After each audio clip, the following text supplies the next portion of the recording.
नमस्कार, मैं हूं सुनील और आप इस समय देखना शुरू कर चुके हैं अपना खास कार्यक्रम खबर बिहार। खबर बिहार में बातें करते हैं, बिहार की खबरें होती है बिहार की। बिहार की खबरों के साथ-साथ देश दुनिया में क्या कुछ चल रहा है, तमाम खबरों से हम आपको कराते हैं अपडेट। बिहार में शिक्षा रोजगार का क्या है हाल और गाँव की सरकार को लेकर क्या कर रही है बिहार सरकार, तमाम खबरों से हम आपको कराते हैं अपडेट। इन दिनों तेजस्वी यादव यात्रा पर लोगों से बातें कर रहे हैं। पक्ष विपक्ष में बयानबाजी जारी है। एक तरफ बिजली यूनिट को लेकर दिए तेजस्वी यादव के बयान पर जदयू का भी करारा जवाब आया है। वहीं बिहार शिक्षा विभाग फिर से चर्चा में है। जैसा कि आप जानते हैं कि नियोजित शिक्षकों का उनका सक्षमता प्रथम का अंक पत्र बांटे जा रहे हैं। अब नियोजित शिक्षकों की पोस्टिंग और बीपीएससी शिक्षकों और तमाम तरह के शिक्षकों के तबादला को लेकर नीति लगभग तय मानी जा रही है। मुख्यमंत्री के सहमति के बाद तबादले और पोस्टिंग की जो नीति है उसको प्रारंभ कर दिया जाएगा। वहीं बिहार में पंचायतों के खास विकास को लेकर पूरे देश भर से कई राज्यों से प्रतिनिधियों ने पटना में शामिल हुए और अपनी अपनी बात को रखें। बिहार सरकार अब पंचायतों के विकास को लेकर खास कदम उठाने जा रही है। इसमें वार्ड सदस्य, मुखिया, सरपंच, पंच तमाम लोगों की भूमिका मानी जा रही है। इधर हम आपको बता दें कि अमेरिका में आरक्षण पर राहुल गांधी के बयान के बाद बिहार की सियासत एक बार फिर से गर्मा गई है। ग्रामीण विकास मंत्री श्रवण कुमार ने कहा, जो लोग भी आरक्षण पर दो तरह की बात करते हैं उन्हें देश की जनता माफ नहीं करेगी। वहीं 200 यूनिट बिजली फ्री देने के ऐलान के बाद यानी कि बिहार के प्रतिपक्ष नेता तेजस्वी यादव ने 200 यूनिट बिजली फ्री देने का ऐलान किया। उसके बाद जदयू प्रवक्ता नीरज कुमार ने पलटवार किया है। कहा, तेजस्वी यादव ने माना तो सही, बिहार लालटेन युग से बाहर आया है। वहीं दिल्ली से पटना पहुंचने पर उपेंद्र कुशवाहा का जोरदार स्वागत कार्यकर्ताओं के द्वारा किया गया और उन्होंने कहा कि बिहार में फिर से एनडीए की सरकार बनेगी। 2025 में नीतीश का आना तय है, यह श्रवण कुमार ने बड़ा बयान दिया है। ग्रामीण विकास मंत्री श्रवण कुमार ने तेजस्वी यादव के बयान पर यह पलटवार जवाब दिया है कि एक बार फिर से नीतीश कुमार ही आएंगे। वहीं अशोक चौधरी पीछे कैसे रहेंगे, उन्होंने भी बड़ी घोषणा कर दी है। मंत्री अशोक चौधरी ने घोषणा की कि ग्रामीण कार्य विभाग में 231 सहायक अभियंताओं की होगी बहाली। तो अभियंताओं की बहाली को लेकर ऐलान है। तो वहीं डिग्री होने के बाद भी बेरोजगार अभ्यर्थी शिक्षक बहाली उम्र सीमा में छूट की मांग को लेकर अभ्यर्थियों ने सीएम नीतीश कुमार से लगाई गुहार। उम्र की वजह से 70,000 डिग्रीधारी टीआरई 3 से रहे वंचित। तो मांग किया है उन्होंने अभ्यर्थियों ने। वहीं तेजस्वी यादव को आभार यात्रा जरूर निकालना चाहिए, प्रशांत किशोर का बयान। कहा, तेजस्वी भले ही रथ पर बैठकर बढ़िया खाना खाकर मुरेठा बांधकर जाति धर्म की लड़ाई लड़ाने निकले हैं, लेकिन उन्हें जनता का आभार तो जताना ही चाहिए। यह प्रशांत किशोर का बयान आया है। वहीं आभार यात्रा के प्रथम चरण में बीते दूसरे दिन नेता प्रतिपक्ष तेजस्वी यादव ने समस्तीपुर के कार्यकर्ताओं से संवाद भी किया। आपको बता दें कि बिहार में 16.37 लाख राशन कार्ड कैंसिल, मृतक के नाम पर लिया जा रहा था 5 किलो अनाज, ई-केवाईसी से हुआ है यह बड़ा खुलासा। वहीं केंद्रीय मंत्री गिरिराज सिंह ने नेता प्रतिपक्ष राहुल गांधी पर जोरदार हमला बोलते हुए उनकी सदस्यता रद्द करने की मांग कर दी है। इधर राशन कार्ड में 5 नाम, एक को मिलेगा पीएम किसान सम्मान। बता दें कि यह खबर भागलपुर से आई है कि अगर राशन कार्ड में एक से अधिक नाम है और सभी प्रधानमंत्री किसान सम्मान निधि योजना का लाभ ले रहे हैं तो आपको यह लाभ मिलना बंद हो जाएगा। राशन में नाम वाले सिर्फ एक व्यक्ति को प्रधानमंत्री किसान सम्मान निधि योजना का लाभ मिलेगा, बाकी लाभुकों का नाम हटा दिया जाएगा। इसको लेकर जांच शुरू हो गई है। वहां जिले में 1,71,717 किसानों के पास राशन कार्ड हैं। इन राशन कार्डों में 2,25,617 किसानों के नाम है। 53,000 900 किसानों का नाम प्रधानमंत्री किसान सम्मान निधि योजना की सूची से हट जाएगा। तो यह बड़ी खबर है। वहीं आगे की खबर हम आपको बता दें कि बिहार में नियोजित शिक्षकों के ट्रांसफर और पोस्टिंग को लेकर कार्य योजना तय की जा रही है। यानी कि जल्द ही अगले महीने बिहार के तमाम नियोजित शिक्षकों का पोस्टिंग करने की नीति तैयार लगभग मानी जा रही है। वही हम आपको बता दें कि 6421 +2 विद्यालयों में सहायक शिक्षकों की नियुक्ति होने जा रही है। कैबिनेट ने बीते मंगलवार को विभिन्न विभागों के लिए 7163 पदों के सृजन से संबंधित प्रस्तावों को मंजूरी दी है। बैठक में लिए गए निर्णयों की जानकारी देते हुए अपर मुख्य सचिव कैबिनेट डॉक्टर ए सिद्धार्थ ने बताया कि ग्रामीण कार्य विभाग में सहायक इंजीनियर रासायनिक के 231 पदों का सृजन किया गया है। जल संसाधन विभाग के अंतर्गत बिहार कोसी बेसिन विकास परियोजना के तहत भौतिक प्रतिमान केंद्र बीरपुर के स्थापना एवं सफल संचालन के लिए 56 पद के सृजन की स्वीकृति दी गई है। इसी तरह से अन्य विभागों में भी दी गई है। इधर बॉन्ड संस के खिलाफ और 45 करोड़ राजस्व चोरी के दस्तावेज मिले हैं।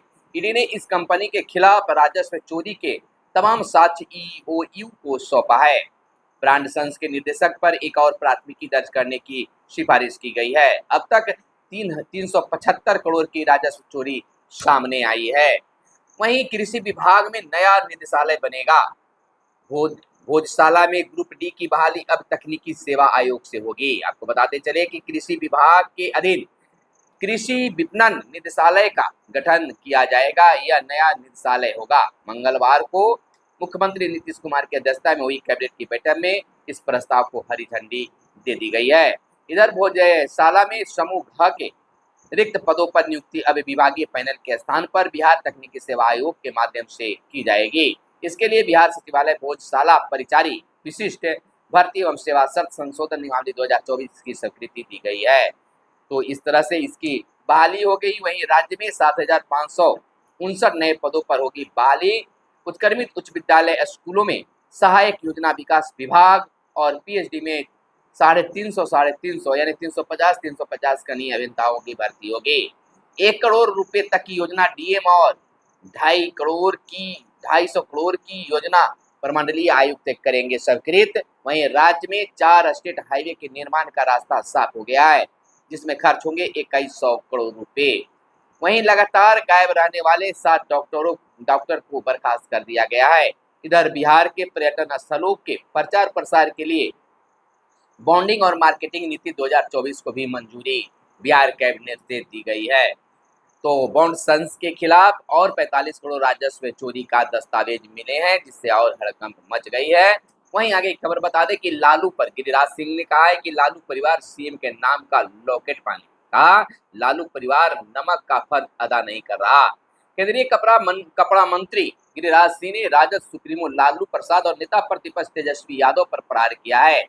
बीते दिन पत्रकारों से बातचीत में गिरिराज सिंह ने कहा कि लालू प्रसाद और तेजस्वी यादव को चाहिए कि वे पूरे खानदान के साथ सीएम नीतीश कुमार का लॉकेट बनाकर अपने गले में पहन ले, क्योंकि सीएम के कारण लालू परिवार को राजनीति में नई जान मिली है। उन्होंने कहा कि 2010 से 2015 तक राजद को मात्र 22 सीट थी।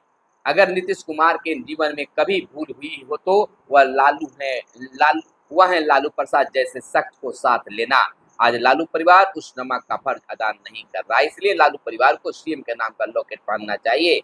अगर नीतीश कुमार नहीं होते तो लालू प्रसाद के बेटे कभी उप मुख्यमंत्री नहीं बनते। वहीं कांग्रेस नेता राहुल गांधी पर हमला करते हुए उन्होंने केंद्रीय मंत्री ने कहा कि वे भूल गए हैं कि वे देश में नेता प्रतिपक्ष में हैं। ऐसा लगता है कि मानो उन्होंने देश को गाली देना अपना कर्म मान लिया है। तो यह उनका बयान है गिरिराज सिंह का। तो वहीं लालू प्रसाद ने कहा है कि नीतीश कुमार नहीं आएंगे तो नहीं आए। मुख्यमंत्री नीतीश कुमार के हाल ही में दिए गए बयान पर राजद सुप्रीमो लालू प्रसाद और नेता प्रतिपक्ष तेजस्वी यादव ने तीखी प्रतिक्रिया दिया है। सीएम ने आईजीआईएमएस में आयोजित कार्यक्रम में कहा था कि 2 बार राजद के साथ जाकर उन्होंने गलती की है, अब हमेशा एनडीए में ही रहेंगे। बीते दिन नियमित स्वास्थ्य जांच के लिए मुंबई रवाना होने के दौरान पटना एयरपोर्ट पर पत्रकारों के सवाल पर लालू प्रसाद ने कहा कि नीतीश कुमार नहीं आएंगे तो नहीं आए, तेजस्वी यादव पूरे बिहार का भ्रमण करेंगे और लोगों से मिलेंगे। तो लालू प्रसाद के यह बड़ा बयान आया है। वहीं आइडिया भेजने में 3 साल से पिछड़ रहा है बिहार। 1 जुलाई से अब तक लक्ष्य का 50% भी नहीं भेजा गया आइडिया। 16,198 आइडिया ही भेजे गए हैं 10 सितंबर की दोपहर तक। 15 सितंबर आइडिया अपलोड करने की थी अंतिम तिथि। अररिया आइडिया भेजने के मामले में सबसे पिछड़ी। प्रखंड शिक्षा पदाधिकारी व विद्यालय प्रधान उदासीन, यह भी मामला सामने आया है। वहीं दिल्ली की तरह बिहार में होगी जीविका दीदी की अब हाट। दूध से लेकर हरी सब्जी तक मिलेगी। 25 दुकानों के साथ दीदी की रसोई भी होगी। समस्तीपुर, भोजपुर और नालंदा में शुरू होगा यह हाट। जीविका दीदियों को रोजगार भी मिलेगा, ये सारी सुविधाएं मिलेगी। बिजली की पूरी व्यवस्था, दुकान चलाने के लिए सारी मूलभूत सुविधाएं। हाट में प्रतिदिन इस्तेमाल होने वाली तमाम चीजें मिलेगी। जिंदा मछली मिलेगा। दुकानों की हर दिन सफाई की जाएगी। सुबह के नाश्ते से लेकर रात के खाना की सुविधा दीदी की रसोई से मिलेगी। छोटे तालाबों से लोगों को मिल सकेगी अब जिंदा मछली। यानी कि जीविका दीदी के लिए एक बड़ा हाट खोलने की प्लानिंग है दिल्ली की तरफ। वहीं भूमि को चिन्हित कर पूरा ब्यौरा तैयार करेंगे अब सीओ साहब। 6 जिलों में विशेष सर्वेक्षण कार्यों की समीक्षा की।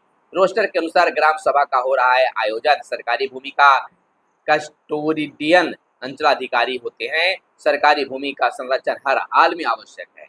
सरकारी जमीन का पूरा ब्यौरा तैयार रखें, इन्हें चिन्हित कर संरक्षित करें। जिलाधिकारी अपने अपने क्षेत्र के अधीन सभी अंचलाधिकारियों की बैठक बुलाकर इस दिशा में कार्रवाई करेंगे। ये बातें पटना के प्रमंडलीय आयुक्त मयंक वरवड़े ने कही है। बीते दिन प्रमंडलीय अंतर्गत सभी 6 जिलों में विशेष सर्वेक्षण का एवं बंदोबस्त संबंधी कार्यों की उन्होंने समीक्षा की। अद्यतन स्थिति का जायजा लिया। उन्होंने सभी बंदोबस्त पदाधिकारियों को सरकार के निर्देशों को पालन करने और गुणवत्तापूर्ण ढंग से सर्वे का हर कार्य ससमय पूरा करने का निर्देश दिया। आयुक्त द्वारा जिलावार समीक्षा की गई। सभी बंदोबस्त पदाधिकारियों से एक एक कर पूछा गया।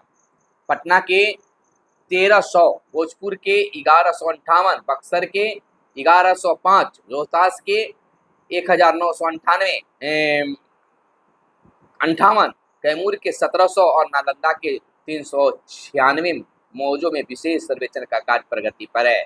बंदोबस्त पदाधिकारी की ओर से बताया गया कि इस कार्य के लिए विशेष सर्वेक्षण अमीनों, विशेष सर्वेक्षण कानूनगो, विशेष सर्वेक्षण सहायक बंदोबस्त पदाधिकारियों व विशेष सर्वेक्षण लिपिकों को विविध प्रशिक्षण दिया जा रहा है। हर एक अंचल में एक विशेष सर्वेक्षण एवं बंदोबस्त शिविर लगाया गया है। राजस्व ग्रामों में रोस्टर के अनुसार ग्राम सभा का आयोजन किया जा रहा है। वहीं मिथिला में 24 तो बनारस पंचांग से 25 को जितिया। 24 सितंबर की सुबह ओठगन होगा। मिथिला और बनारस पंचांग के अनुसार इस वर्ष जीवित पुत्रिका यानी जिउतिया व्रत अलग अलग दिन पड़ रहा है। मिथिला पंचांग को मानने वाली महिलाएं संतान की लंबी उम्र के लिए जिउतिया व्रत 24 सितंबर को रखेगी, जबकि बनारस पंचांग को मानने वाली 25 सितंबर को निराहार उपवास करेगी। मिथिला पंचांग के जानकार पंडित शंभुनाथ झा बताते हैं कि मिथिला पंचांग में आश्विन कृष्ण पक्ष अष्टमी को ही जिउतिया व्रत रखा जाता है। इस वर्ष 24 सितंबर शाम 6:06 तक सप्तमी तिथि है। इसके बाद अष्टमी शुरू हो रहा है। इसीलिए श्रद्धालु व्रती 24 सितंबर को ही व्रत का उपवास करेंगे। इसी दिन 24 सितंबर की सुबह में ओठगन होगा। अष्टमी बुधवार 25 सितंबर शाम 5:05 तक रहेगा। ऐसे में व्रती 25 सितंबर शाम 5:15 के बाद पारण कर व्रत तोड़ेगी। व्रती महिलाएं 23 सितंबर को जिउतिया व्रत के लिए नहाय खाए करके संकल्प लेगी। बनारस पंचांग के अनुसार जिउतिया व्रत 25 सितंबर को होगा।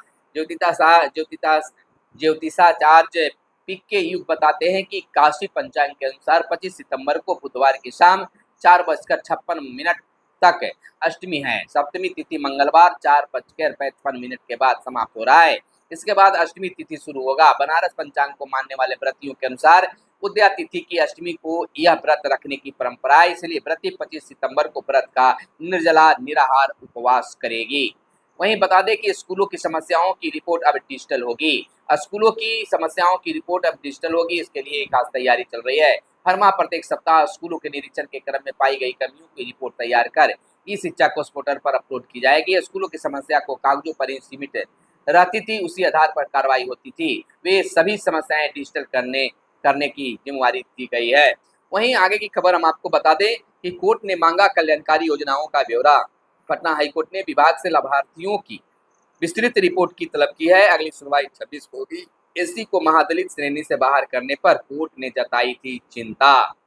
वहीं पंचायतें, ललन सिंह ने कहा है कि पंचायतें मजबूत होगी तभी देश मजबूत होगा, यानी कि हर गांव को कोऑपरेटिव और गोबर गैस योजना शुरू करें। कार्यशाला में बिहार, झारखंड सहित विभिन्न राज्यों के पंचायत प्रतिनिधि शामिल हुए। कई तरह की मंथना इस पर शामिल हुई है, यानी कि एक बार फिर से बिहार के मुखिया, उप सरपंच, वार्ड पंच, सरपंच सभी को एक खास अब जिम्मेवारी मिलने वाली है।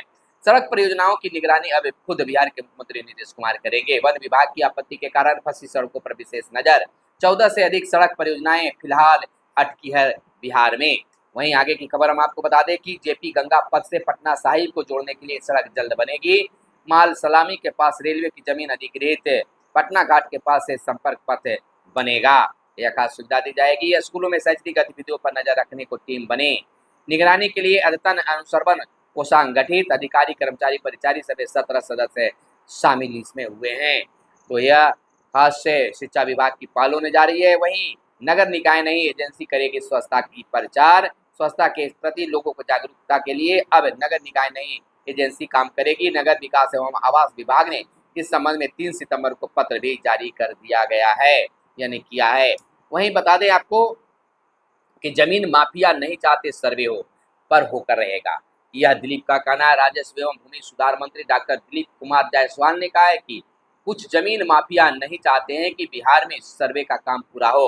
उन्होंने कहा है कि जमीन पर अवैध कब्जा करने वाले लोग सर्वे को लेकर अनाप शनाप बातें प्रचारित करने में लगे हैं। तमाम अनर्गल प्रलापों के बीच इस स्थिति स्पष्ट करना चाहता हूं कि जमीन का सर्वे होकर रहेगा, इसमें किसी तरह का कोई बदलाव नहीं होगा।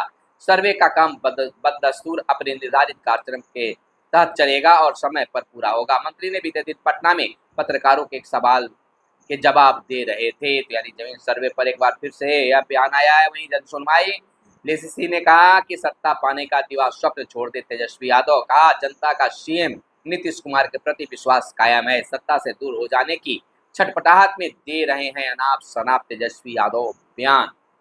वहीं हम आपको बता दें कि साइबर ठगों से निपटने को कमांडो तैयार होंगे। गृह मंत्री अमित शाह, कह सकते हैं कि गृह मंत्री अमित शाह जो हैं उन्होंने बयान दिया है। उन्होंने कहा है कि 4 प्लेटफॉर्म भी शुरू किया है। साइबर धोखाधड़ी न्यूनीकरण केंद्र खोले गए हैं। समन्वय प्लेटफॉर्म और विशेष शाखा सब सस्पेक्ट रजिस्ट्री। केंद्रीय गृह मंत्री ने साइबर सुरक्षा को राष्ट्रीय सुरक्षा का अभिन्न हिस्सा भी बताया है। वहीं राज्य में मुख्यमंत्री ग्रामीण सेतु योजना फिर शुरू होगी, यानी कि मुख्यमंत्री की अध्यक्षता में हुई कैबिनेट की बैठक में 46 प्रस्तावों पर मुहर लगाई गई। 8 वर्ष बाद फिर से मुख्यमंत्री ग्रामीण सेतु योजना शुरू करने को मिली मंजूरी। 100 मीटर तक के पुलियों की जिम्मेवारी ग्रामीण कार्य विभाग को। 100 मीटर से लंबे पुलिया को निर्माण निगम बनाएगा। मुख्यमंत्री ग्रामीण सड़क योजना में अब मरम्मत भी शामिल हो गई है। वाहनों के टैक्स डिफॉल्टर के लिए एक मुफ्त योजना भी लाई गई है। तो यह थी आज की खास बिहार की प्रमुख खबरें जो आपके लिए काम की खबरें हो सकती है। कैमरे के पीछे मिस्टर साहिद, फिर मिलते हैं अगले वीडियो में। तब तक के लिए दीजिए इजाजत। जय हिंद, जय भारत, वंदे मातरम।